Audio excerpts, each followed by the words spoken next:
In this demonstration, I'm going to dry needle the Quadratus Lumborum, which is a lumbar stabilizer.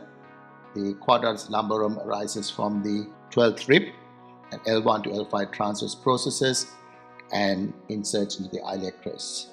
It's a muscle that hitches the hip and also lateral flex, and it's important in the management of low back pain and referred hip pain.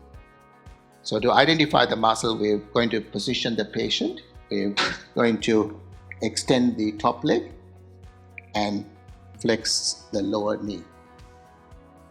In order to identify the muscle further, we can place a towel that opens this region here, and we also can place the arm above the head and make sure that they keep the arm there, because the lie of the needle would change according to the arm position. So if she brought it here, there's a bit of relaxation.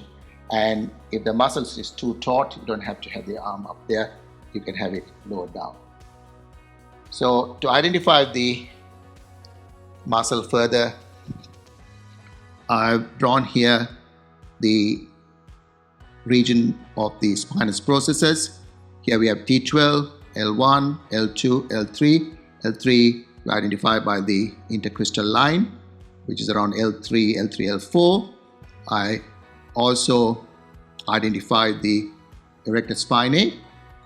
You have the outer ridge of the erector spinae. So I just marked if you are needling L1 to L3, L4, 5, that region. Again, we discussed previously that needling L1, L2, L3, you perform corded and medially, because in this region you got the kidneys, and with inspiration, the kidney can traverse down to about L3. And also we have the lungs, the pleura, coming down posteriorly to T12. So we want to be away from that region. And what we also here is identifying the transverse processes. And once identified, I want to have these two fingers on the iliacus, part of the erector spinae.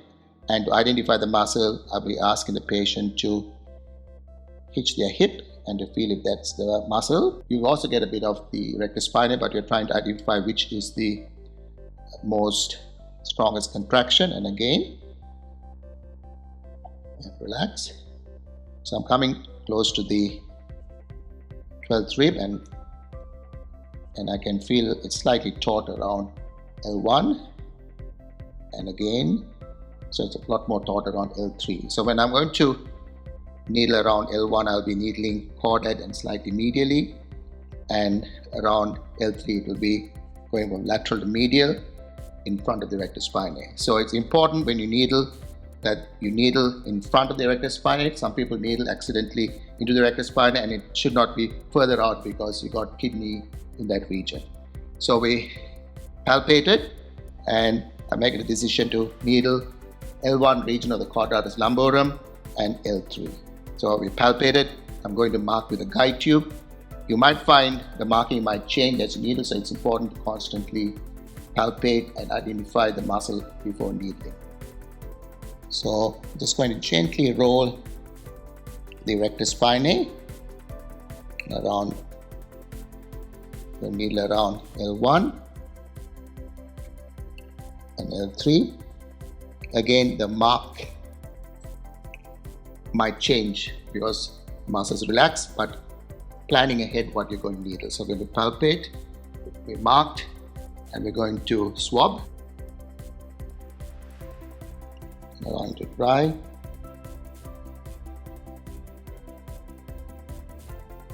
And then wash your hands and glove. I'm using a 0.3 by 30 mil needle, and it's a serine needle.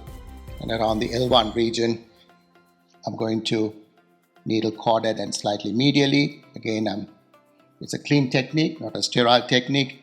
So I'm going to palpate again, and I'm inserting the needle corded and slightly medially in front of the erector spinae, and gently using a thrust technique and ensuring that when you relax, the lie of the needle is there.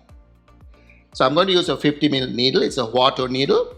So I'm going to release the guide tube here and ensure that the needle is safe, and I'm going to needle at the L3 region, laterally medially in front of the erector spinae. So I'm going to gently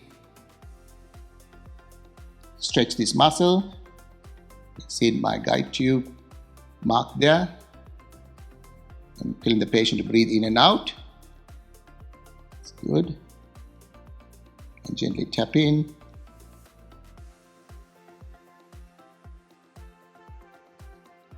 Making sure you don't touch the needle.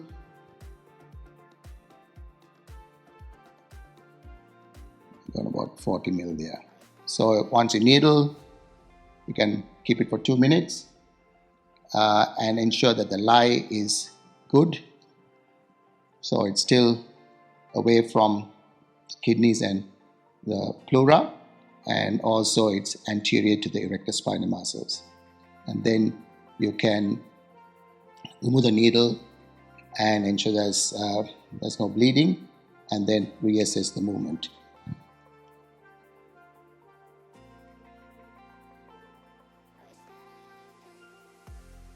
Just going to hit your hip again. So in the L3 region, it's a lot more relaxed there, even though it's been there for less than a minute. Again, that's good. Thank you.